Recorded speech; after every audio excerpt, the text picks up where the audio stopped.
गृहस्थ जीवन की मजेदार एक प्रेरणादायक कहानी।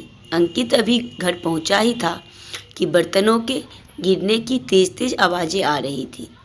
घर के अंदर आया तो माँ बरामदे में ही बैठी बैठी कुछ बड़बड़ा रही थी। अंकित ने पूछा भी, माँ क्या बड़बड़ा रही हो? माँ ने गुस्से में कहा, जाके अपनी पत्नी से पूछ ले। अंकित समझ गया था कि आज माहौल कुछ ठीक नहीं है। वह आगे बढ़ता है और अपने कमरे में पहुंचता है। वहां देखता है कि एक औरत बाल बिखेरे मुंह सिकोड़ के बैठी हुई थी। एक पल के लिए अंकित को लगा ही नहीं कि यह उसकी पत्नी है। अब तो वह समझ चुका था कि सास और बहू के बीच कुछ हुआ है। वह दबे आवाज़ में पूछता है, क्या हुआ? पत्नी बोली, कुछ नहीं।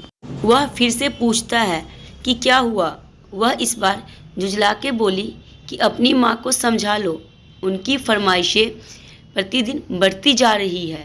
जैसे जैसे उनका बुढ़ापा बढ़ रहा है, उनकी फरमाइशें भी उसी हिसाब से बढ़ती जा रही है। अंकित ने फिर से पूछा, आखिर हुआ क्या?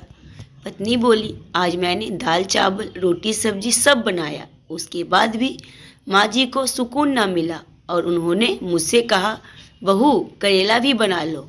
मैंने कह दिया, अब मैं बहुत थक चुकी हूँ, मुझसे नहीं बन पाएगा। यह सुनते ही वह भड़क गई।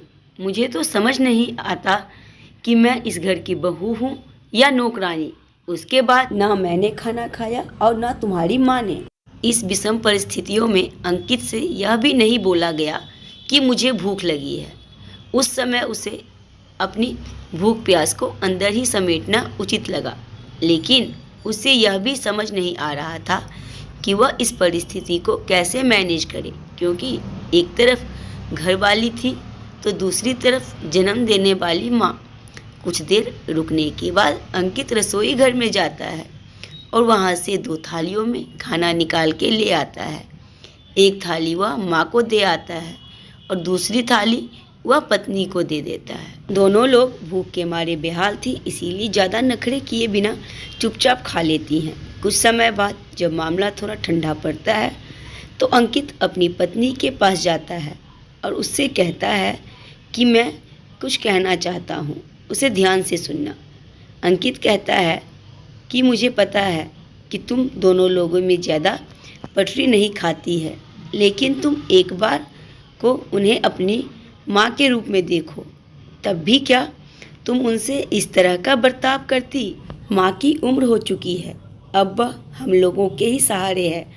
वह अपनी पसंद का खुद से करने में असमर्थ है और हम लोगों को भी तो एक दिन इसी अवस्था से गुजरना है। सोचो हमारे साथ भी ऐसा हो तो कैसा लगेगा। हमें अपने बुजुर्गों का ख्याल कुछ इस प्रकार रखना चाहिए जैसे हम अपने छोटे बच्चों का रखते हैं। पत्नी को यह बात समझ आ जाती है और वह अपनी गलती को मान के माँ जी से माफ़ी मांगती है। दोस्तों, सास बहू में छोटे मोटे झगड़े होते रहते हैं, लेकिन उसको कभी लंबा नहीं खींचना चाहिए। और हमेशा याद रखें कि कल को हम भी बूढ़े होंगे और हम भी उसी दौर से गुजरेंगे। अगर वीडियो पसंद है, वीडियो को लाइक, चैनल सब्सक्राइब, वीडियो को शेयर जरूर करें।